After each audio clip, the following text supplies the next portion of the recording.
Alright, what's happening, everybody? So today we're going to be going over the 22 unwritten rules of ski travel. Um, yeah, sorry.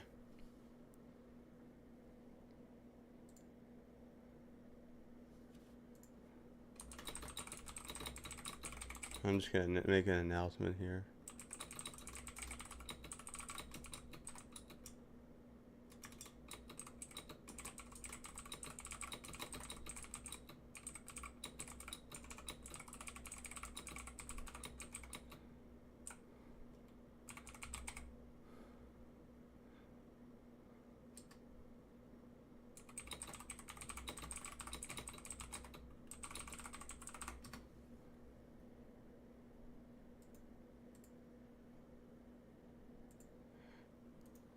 Alright,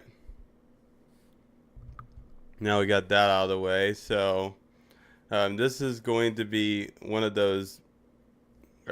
Alright, so I'm going to be going over the 22 unwritten rules of skiing. This is supposed to make not only your ski trip more enjoyable, but it's also to be considerate of the people around you and their ski trip. So these 22 tips, I mean, like I violate them a lot. Like I'm not perfect either. Like a lot of them I'm guilty of violating myself, but this is just like, things to remember on your next ski trip to be able to, be more considerate of the people around you, but also it makes your ski trip more enjoyable. Like, because it'll like avoid, it will kind of keep you out of getting in a fight or keep you from being in a situation you don't want to necessarily be in. Because some people are just aggressive and rude, and that's just the way some people are. um, I need to pull up the chat. It's like,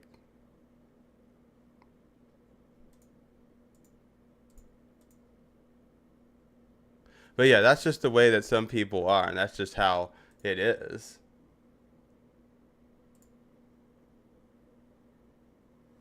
And the way to avoid that is actually um, respecting people and being considerate. And that's just anywhere in life, not just skiing, but especially on the ski hill, for sure.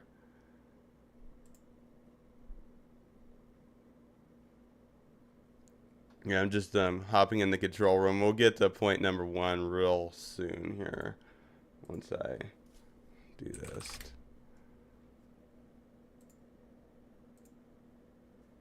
So it doesn't even. Yeah, that's weird. It's not even like showing the chat on Streamlabs. It's just. I never had that problem before.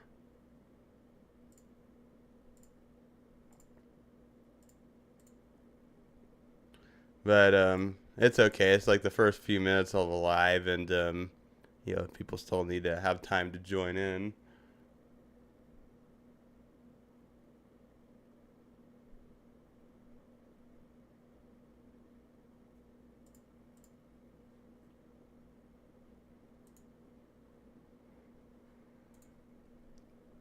All right, I think we'll go ahead and start with tip number one.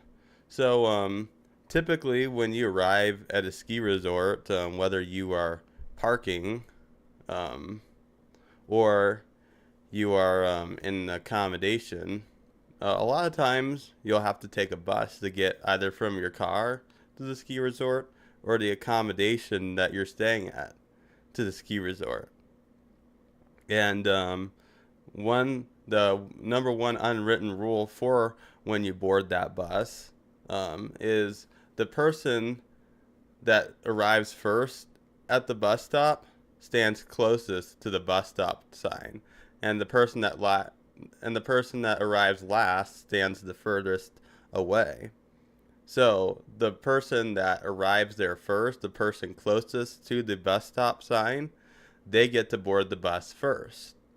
Whilst if you're in the back of the line, you board the bus last.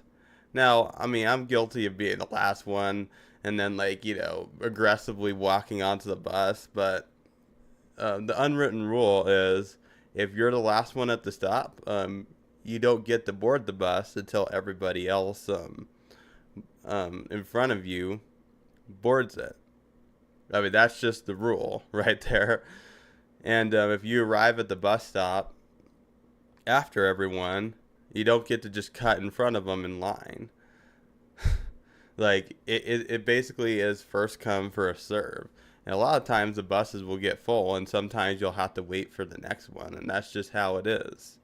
A lot of ski resorts can be good, like Vail specifically. During peak times, they'll send multiple buses. So if that does end up happening, you'll be able to board it and not have to wait for the next one, because Vail is like very terrible with their bus schedules. Like if you miss the bus, you have to wait like 30 minutes for the next one, and that's not very intuitive, like especially if you are just trying to get to your car and you're trying to beat traffic and all that. 30 minutes could really eat away a lot of time. So that's a good thing whenever ski resorts do things like that. So the second unwritten rule is when you're in dense areas, like if you're walking from the bus to the ski lift, or even if you're walking from your accommodation to the bus, or if you're staying slope side, you walk from your accommodation to the ski lift. A lot of times you're gonna run into huge crowds going through the ski town. So the unwritten rule is you carry your equipment vertically, so you don't like carry it on your shoulder. This is like more of a thing when you're in line, not necessarily when you're in the ski town necessarily, unless it's just really, really densely packed. But when you're in those situations, the unwritten rule is you carry your equipment vertically, so then you don't end up slamming somebody in the head when you turn and have your skis over your shoulder or your snowboard or whatever. That's the unwritten rule for that. I don't really think there's really too much more to get into on that. And the third unwritten rule would be to be quick and considerate when you're boarding the gondola. So now we're out of the ski town, and you're in the gondola line. So after you get in the gondola line and then you board the gondola, try and be quick and swiftly, because there's only so much time that they can get people in before the door closes. And a lot of times they'll have people directing you on which cabin to go in. They'll ask you like how many people you are. If you're skiing solo, you say one person, or if you're going with 5 people, say 5, and then they'll tell you what cabin your group goes into. So that's how all that works. But after that, you want to try and be swiftly. Like if there's a ski rack to put your skis in, like quickly put your skis in the rack. Sometimes they'll even have people where you hand your skis to and they'll put it in the rack. That's also pretty helpful when you're in those situations, and that speeds up the lines, because you don't want to necessarily be that person who delays the line or causes people to not be able to get in because you took a shitload of time to get in the gondola. I mean, I've seen those situations happen. It's pretty crazy. So that one's pretty straightforward. So number 4, the unwritten rule is when you're so now we're no longer talking about gondolas. We're talking about just ski lifts. And this can even apply to the gondola as well. So now you're in the line for a ski lift, and a lot of times, especially, or not just a lot of times, all the time, when you go on your first ride up at the bottom of the mountain, you have to get your pass checked.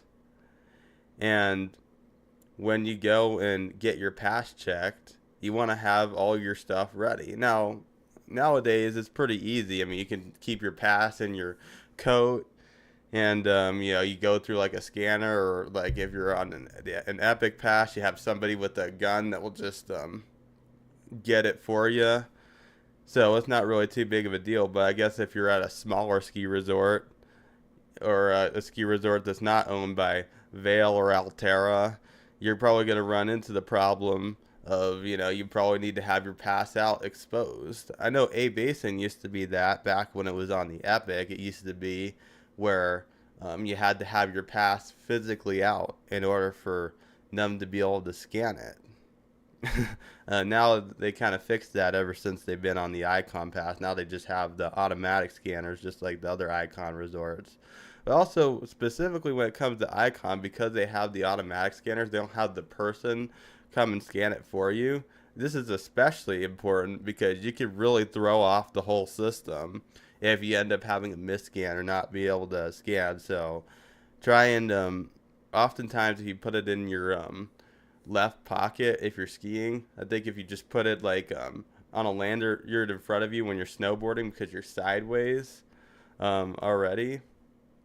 So to take that into consideration.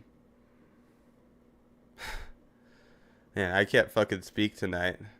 But yeah, definitely take that into consideration when you go and go through that scanner, to try and make sure you have your stuff ready, because you don't want to like be going through and like, why is it not scanning me? Why is it not scanning me? I see it happen all the time at Copper. I mean, Winter Park is a little bit better because they have the scanner like kind of like going diagonally towards you. But like at Copper, when it's like on the side, like you really have to, like if your pass is like a lanyard and like in your coat, like I often do, oftentimes you have to turn your body towards the scanner to get it to work, and that could be I mean, it's not super hard necessarily, it's just something that you gotta realize you gotta do. One thing I've been doing lately is I've been putting my ski pass like in the pocket of my coat right here, so all I need to do is just wave my arm right by where the scanner is, and then I can go through. But yeah, it's like when you're in those situations, you definitely want to be fast. You don't want to be that person that ends up holding up the line or throwing off the system, because all it takes is one person to have a misscan, and then the whole system gets thrown off because you say they send people through the scanner, and then one person has a misscan, 5 people go through, and then they get on the list, whilst that 6th person is still at the scanner trying to figure out how to scan their pass or why their pass won't work. I mean, it's not really a good system for that particular thing. I haven't seen it happen a whole lot. It's like it seems like it usually flows pretty smoothly. But I know a lot of times I've skied Epic all my life. There's times like where the first time we go up, sometimes your pass won't work because your payment didn't work when you paid for it or whatever, or it never got activated properly. It's usually like that first day skiing you run into that issue. I haven't really seen people have that problem yet during my visits to Icon resorts, because just all the time people just are able to scan and get through. But that's just something that does have the potential to happen, and I'm sure it does happen. So this next one is number 5, and this one is one that is really important to me. So if you don't get anything else out of this video, definitely listen to this point, because this one actually pisses off me and also pisses off a lot of people at the ski resorts. But unwritten rule number 5 is the singles line is for single skiers only. It's not the line for you to break up your group and all go on the singles line because you don't want to take all the time waiting in the regular line. No. If you do that, you're a fucking piece of shit. The singles line is for single skiers only. Like that's period. Yeah, I wish that, ski resorts would enforce that. Like that's the thing. Like, not only do they not enforce it, they don't even fucking try to enforce it. Like, I remember I was at Snowmass and I was in the singles line. I was listening to the ski lift attendant, say that, hey, if you're in the singles line, just be aware that you're gonna be split up. Like, that's not really the message I was wanting to hear, because yeah, everyone knows that they're gonna be split up in the singles line. But the message I was hoping to hear was for her to say, if you're not single and you're in the singles line, get the fuck out of there. Because it's like, why is the fucking singles line longer than the regular line? Like, that's really frustrating when that is the case. But the reason why it's longer than the regular line is because you have a lot of groups of 2, groups of 3, groups of 4 even, just splitting up and going in the singles line, and that just adds to the line. It's like, no. When you're in the singles line, it's only for single skiers. That's the reward you get for not bringing your friend with you to the ski resort, or that's to make up for not having a friend to ski with, is you get a few extra laps in your ski day because you don't have to spend as much time waiting in line. So yeah, singles line is for single skiers only. Like that's like one of my biggest pet peeves at the ski resort. I mean, pretty much is. And I guess that's all there really is to say on that one. But I guess unwritten rule number 7 is when merging groups, or no, we need to go 6, sorry. Number 6 is when the ski maze merges, make sure you take turns alternating. So so typically in a ski maze, there'll be one line and another line, and they'll merge, and then it will happen again. You'll have that set and then another set, and it will merge. It will all funnel into eventually the one line that gets you onto the ski lift. When you merge with other lines on the ski lift, you take turns.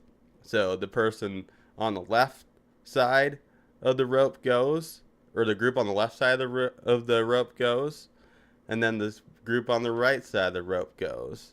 I mean, everyone's pretty good at following that. I haven't really seen that being an issue necessarily. I just decided to throw that on the list because that is one of the unwritten rules.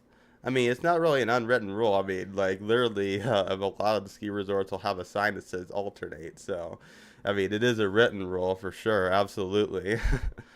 um, but yeah, you alternate between the two lines. And then if you have 2 groups of 2, and it's a 4-passenger lift, then you merge together and form a group of 4. And that's how it typically is. I'm not necessarily a fan of that as a single skier, but I totally get that that's just how our culture works. If you see one group of 2 and another group of 2, then those 2 people merge. I mean, I would much rather them just stay separate and let just 2 single skiers join them, but I mean, it is what it is. So, number 7 is when merging groups before getting on the lift, make sure you're not over the capacity. And this one is especially important because I've seen people try and load 4-passenger lifts with 5 people, or people try and load 6-passenger lifts with 7 people. Like, I just recently saw that at Copper. It might have been last year now I think about it. It might have been last season. Not season of 24-25, but 23-24 I think it happened.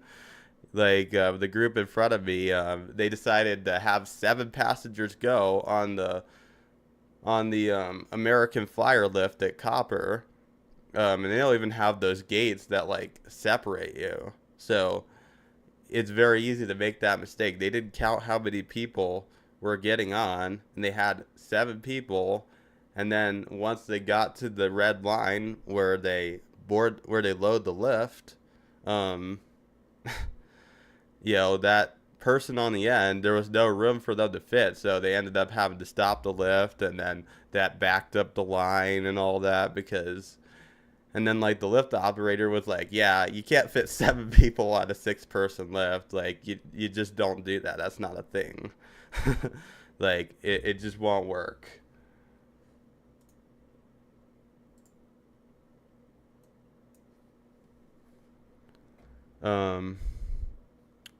But yeah, so make sure that you count the number of people in your group before you get on the lift.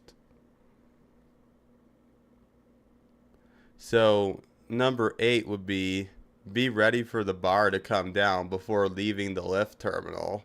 I'm one of those persons, or I'm one of those people where when I board the ski lift or when I load the ski lift, um, I, especially when I'm solo, I'm the kind of person who likes to just bring the bar down like immediately after I sit down.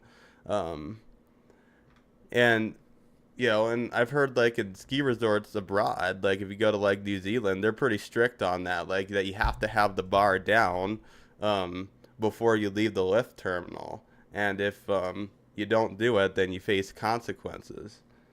Hey, what's up, SRG? Um, yeah, thank you for stopping by, SRG. That's pretty cool to see you. Yeah, we're just going over the 22 unwritten rules of skiing right now. Or I just finished a few minutes ago talking about my fucking favorite unwritten rule that nobody ever follows, which the singles line is for singles only, single passengers only. And, it's not for people to just split up, like if they're in a group of two, three, or four to just split up and go on the singles line. Like that really fucking pisses me off because that's why the singles line ends up being longer than the regular line because people will just carelessly do that. um, but now we're talking about the bar coming down. Like, be ready for the bar to come down before leaving the lift terminal. And when you leave the lift terminal, some people are going to be fast of bringing the bar down. If you're not ready, then that could cause some problems.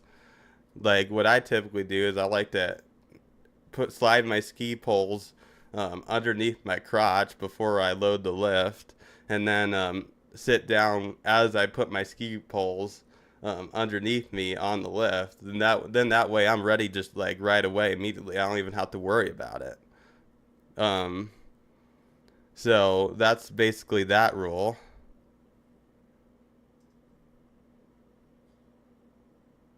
Especially when you're out east or international. Yeah, I remember watching it was either your New Zealand videos or it might have been Peak Rankings. I can't remember. Um, where they literally have automatic bars, or they'll have like people who will enforce the bar coming down. um, and making sure that you have it down by the time you leave the terminal. All right, but yeah, see you later, SRG. I appreciate you stopping by. But yeah, it's like you definitely want to be prepared for that shit too. And then that will lead on to the next unwritten rule of skiing is yeah, which what is that, number 8? No, we just did number 8. Number 9 is the next one. Is okay is okay to ask for the bar to come down. Yeah, it's completely okay to ask for the bar to come down. Like at the end of the day, you're in the right. Like if you're with people on the lift and they give you a hard time about it. I've never actually had that problem. I never had people give me a hard time. Anytime I wanted the bar down, I could ask for it to come down, and they'll be like, yeah, sure. Um, if you're on the flip side of it, if the other people that you're with on the lift ask for the bar down, you let them bring the bar down. That's just how it goes. Don't be one of those people who resist it. That's just not cool. So that one's pretty straightforward. Um, the next one, number 10, is is basically the reverse of number 8, which is be ready for the bar to come down before the lift leaves the terminal. Number 10 is make sure that you have the bar. Um, I mean, don't I mean like a lot of like almost nobody in Colorado follows this rule, but the time you lift the bar up is when you get into the terminal. Like you don't lift the bar up at like let's say there's 30 towers on the lift and you lift it up at tower 25. That's what most people do. Um, you know that's what they do in Colorado anyway. But ideally, what you're supposed to do is you're supposed to raise it up right before you get off when you're in that terminal. I mean, that's typically what you're supposed to do. A lot of times they'll have a sign that says raise the bar here inside the terminal. That's where you're meant to raise the bar. Because otherwise it just defeats the purpose of having the bar down, because if the lift has goes like on emergency brake mode, which I haven't seen that happen before, but I heard that it can happen. The lift can be on emergency brake mode and just completely eject you out or whatever ends up happening. But it kind of defeats the purpose of the bar, because what if what um, the bar would have prevented you from doing ends up happening in the last 5 seconds of the lift ride when you have the bar up because you decide to lift it up at tower 25 instead of tower 30. So yeah, that's less of an unwritten rule necessarily, and more so of that's something that we should try and be better at, kind of thing. At least here in the U.S. So I think now we're moving on to number 11, which number 11 is before you get off the lift, is have a plan on how you're going to exit the lift. So if, this is especially important when you're on a lift of 6 people.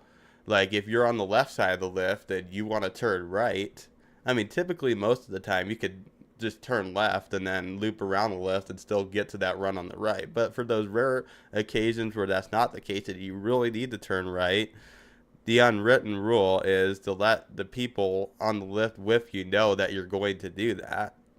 And also, what I typically do is if I gotta cross traffic to get where I'm going, is I'll usually just go straight forward out and then make my turn, so that everyone else right next to me could go to where they need to go, and then I could go where I need to go safely. So yeah, definitely have a plan and discuss that plan with the people you're sitting next to before exiting the lift or before unloading the lift. I keep using different terms because it's been a month since the last time I skied. Yeah, it's already been a month. That's crazy. The last time I skied was like the last day Winter Park was open, or second to last day, last weekend. Um, but yeah, definitely have a plan before you unload the lift. And unwritten rule number 12 is make sure you keep the lift drop off area clear. So after you do unload the lift and you're hanging out and waiting for the people in your group, if not all of you can fit on the chair, or if you're trying to meet up with people and they're like 20 chairs behind you or something, you want to keep the unload area clear. Or for whatever reason you're waiting up there, you're trying to figure out where you're going next or whatever. Well, hopefully it's not that one, because hopefully you followed unwritten rule number 11, which is have a plan before you unload the lift. So hopefully that won't be a problem in that case. But you got that. So whatever reason that you're doing that, make sure you keep the unload area clear, so that no one will have to play dodgeball with you when they're unloading the lift. So unwritten rule number 13 is get familiar with the runs at the ski resort. And what I mean by that is, get familiar with what the greens are, the blues are, the blacks, the double blacks.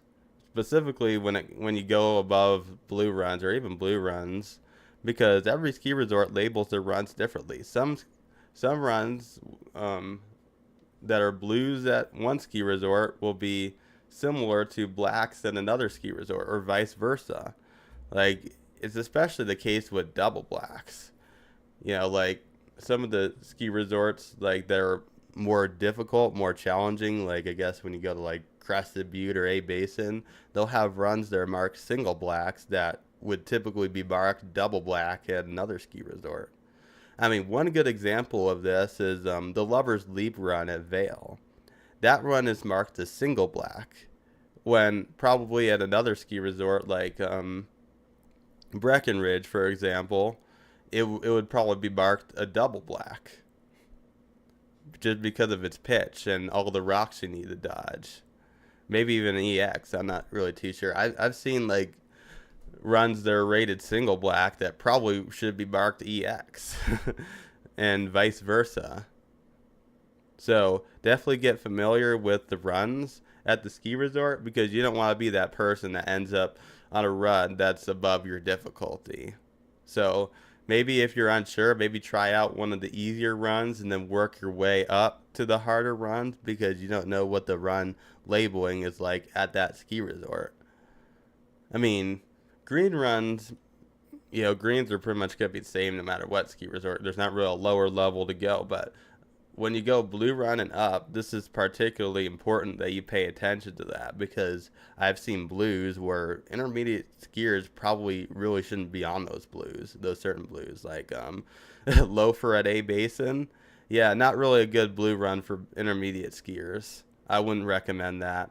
Or Davis, any of the blue runs off of the Beavers Lift, I'd stay away from those because and a lot of blue runs as well have moguls. So if you're not a fan of moguls, you need to pay attention to those things because you don't want to be stuck on those types of runs. So number 14, for the 14th unwritten rule would be if you're skiing backcountry, make sure that you have an exit plan. Yeah, I drive by people all the time on Loveland Pass and Berthoud's Pass and all these different passes that do the backcountry skiing, and they just stand by the road with their thumbs up, hoping that somebody will give them a ride. Now, I've never really done this before, so I don't know what the success rate of it is, but I always just drive past them. I was like, no, I don't just let strangers in my car. Yeah, I'm just trying to get to my destination. So I'm not really necessarily too sure what the success rate in hitchhiking is, but if it's not a good success rate, then be prepared for that. Be prepared for alternative options on getting out because you don't want to end up stranded at the bottom of some backcountry run, not necessarily having a plan to get out.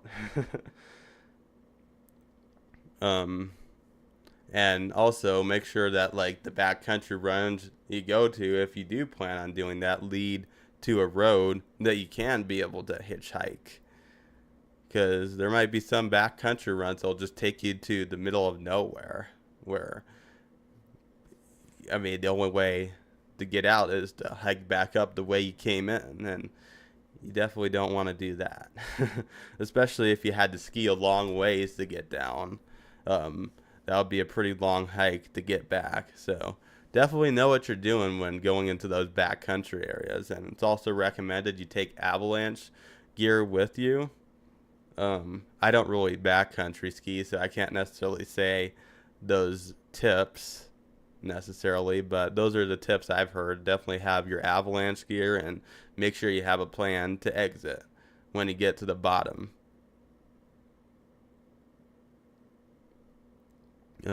What's the next one?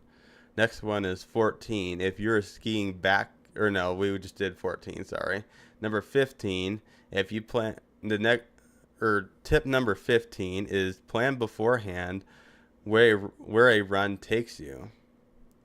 So this is especially important. I mean, this is not really common for this to happen, but a run that starts off as a green or a blue could turn into a run of a much more difficulty. Like the run could start off easy, but then could lead to a more challenging run. I can't necessarily think of a ski resort on the top of my head of where I ran into this, where where it will start off as an easy or intermediate run, or even an advanced run, and become an expert run. I mean, I think it typically happens. It will start off as an advanced run and then turn into an expert run. I think I've seen a few times where it started off as intermediate and turned into a advanced run. But it's not really as common for greens and blues to turn into something more difficult. I mean, I think they typically try to avoid that because if someone's trying to ski a green run, they probably don't have an interest in just skiing a blue run. Or if they're trying to ski a blue run, they probably don't have an interest in skiing a black run. So, I mean, that's just a lot of the ski resorts in Colorado. Every ski resort does things differently. So I definitely would recommend looking at the trail map just to make sure you're not going to run into something like that, because you don't want to be forced to ski down something that's sketch. Um, and also as well, this typically happens with expert runs, where sometimes you won't even have any lift service at the bottom of the run. So usually they have signage to tell you that, but definitely pay attention to that on the trail map before you go. Pay attention to that and make sure if you don't want to do a 30-minute hike, maybe try and avoid that. I mean, that's typically a big thing at A Basin. You know, you run into that at the Zuma lift.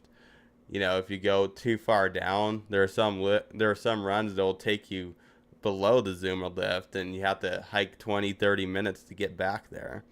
It also happens over at the Powley lift. If you ski the steep gullies, it's about a 30-minute hike back to Powley.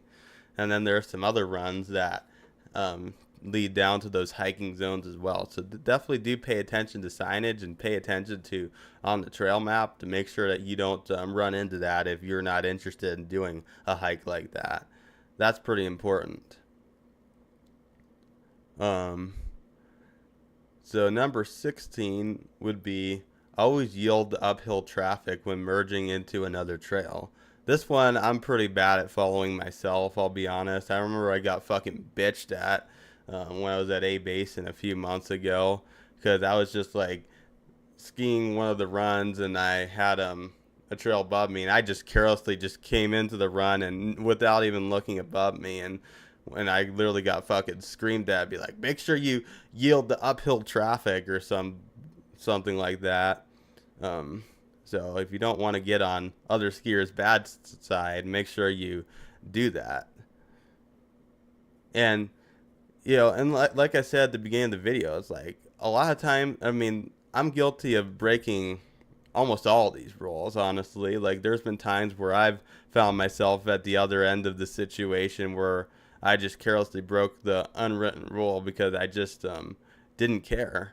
And this isn't to necessarily shame anybody. This is basically just to give tips that, hey, this is something that you should pay attention to the next time you go skiing.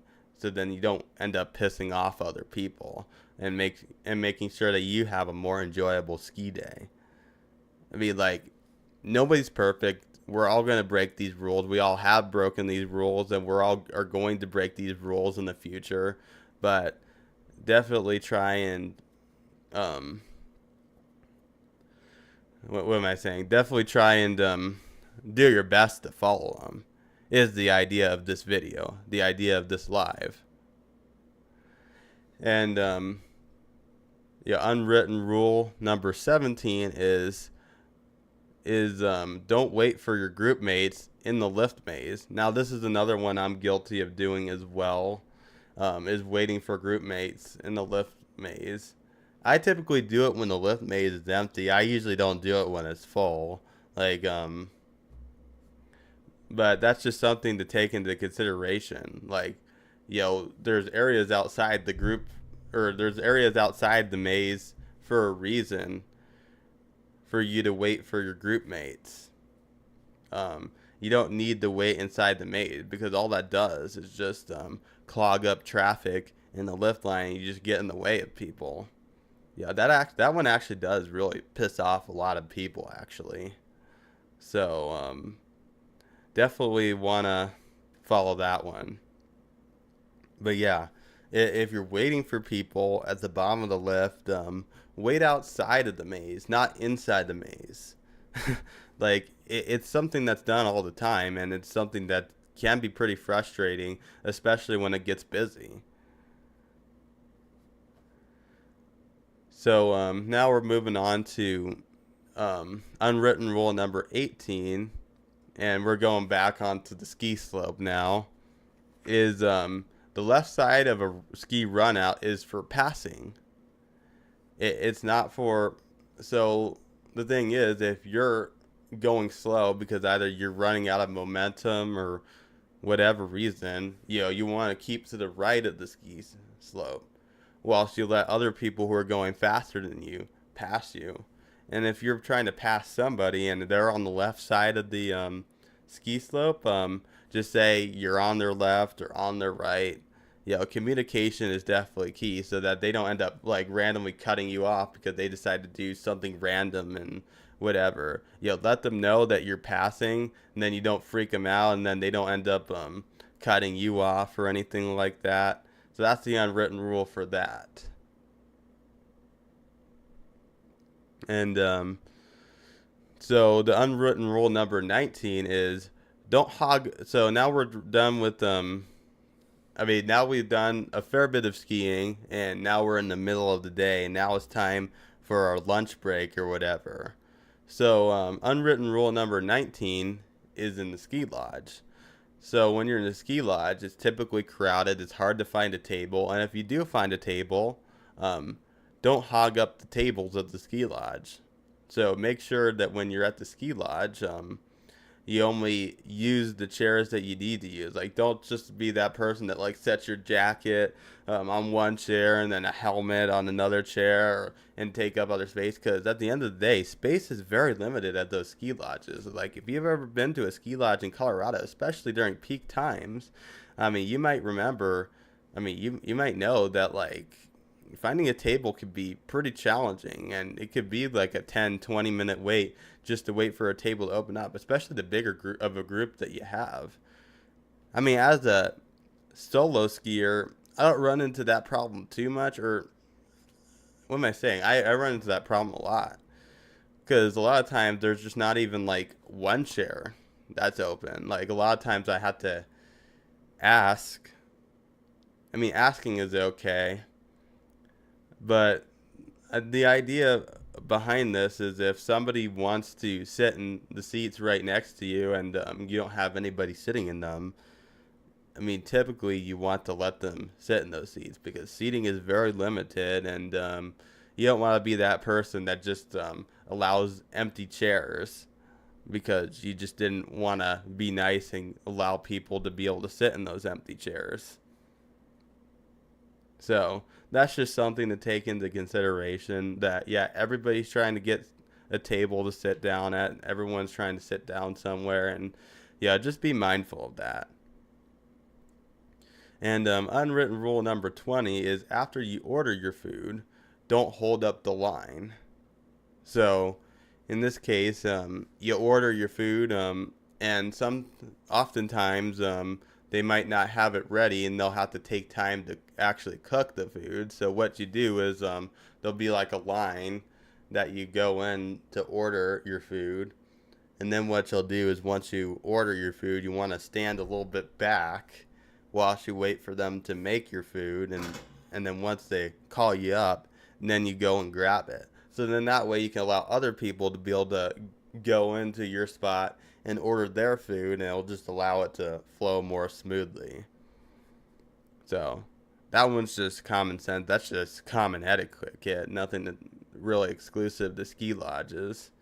And then unwritten rule number 21 is don't wait until it is too late to go to the bathroom. And this is especially important on the ski hill, especially if you need to go to the bathroom in an actual toilet, and it's not just one of those situations where you gotta take a piss in the woods, or even if you gotta take a piss in the woods, this can also apply, because at the end of the day, if you're in a long ski lift line and you gotta go to the bathroom, you wait until the last second that you need to go to the bathroom, and you're in a long ski lift line, and then you wait in that long line and finally get on the lift, and then you're stopped on the lift for like 20-30 minutes. Like, I've had that happen where the lift will just break down, and then you're just stuck there for 20 to 30 minutes.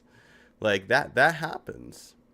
And you don't want to be that person who has to go to the bathroom very badly and has to force yourself to hold it during those extra minutes where you're either in a long line or the ski lift goes down, or both. Like, you just want to avoid that situation. If you have the slightest urge to go to the bathroom, definitely go then. Don't wait. Typically it's a good idea to take a squeeze before you even get on the ski hill. Like, I think the idea is make sure you squeeze before you get in the car to go to the ski resort, so you don't have to make stops during your drive. Take a squeeze after you get to the ski resort, and before you get on the hill. So then that way you don't have to go when you're in the middle of a run or in the middle of riding a lift or in the middle of a line. And I guess probably take a squeeze before you leave lunch. I mean, just be strategic with how you do it. Because at the end of the day, you don't want to um, have an accident because you're stuck in a long line or whatever. And also keep in mind the bathroom lines at ski resorts could be notoriously ridiculous to wait in, especially if you're a woman. I mean, the women's restrooms get just fucking crazy. There's always a line for the women's restroom during peak times. There just always is because women take longer to go to the restroom than men do, and women have to use stalls while men's use urinals, and the urinals they can fit more of those in the bathroom, so that totally makes sense why that's the case. Um, So yeah, definitely don't wait to go to the bathroom. And unwritten rule number 22, which is the final one that I have written, is or the final one I have listed here is remember where your vehicle or accommodation is and have a plan for returning there.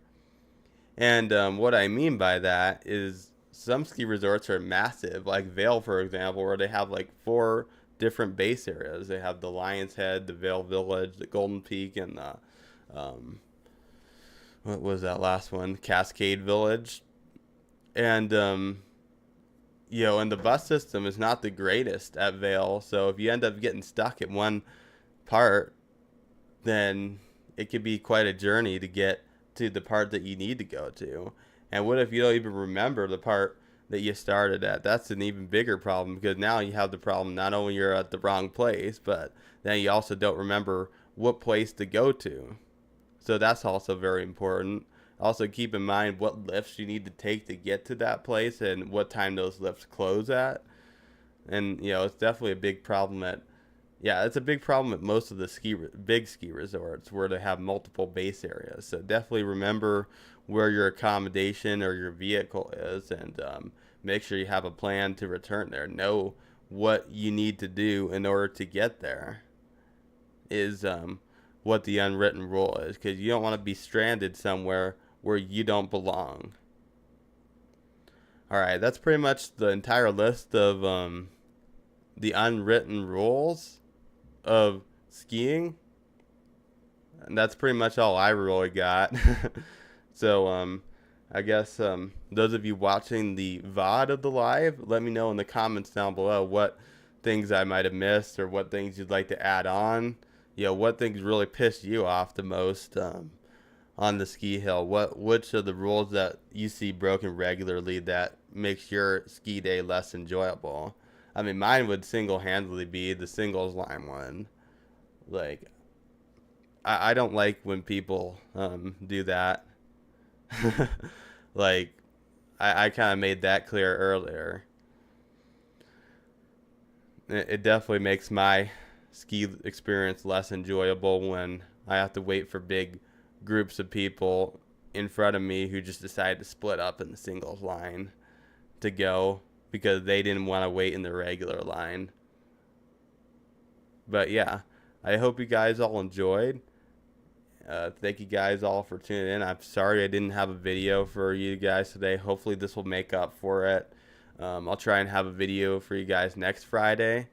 But anyway, have a good rest of your Friday, and peace out.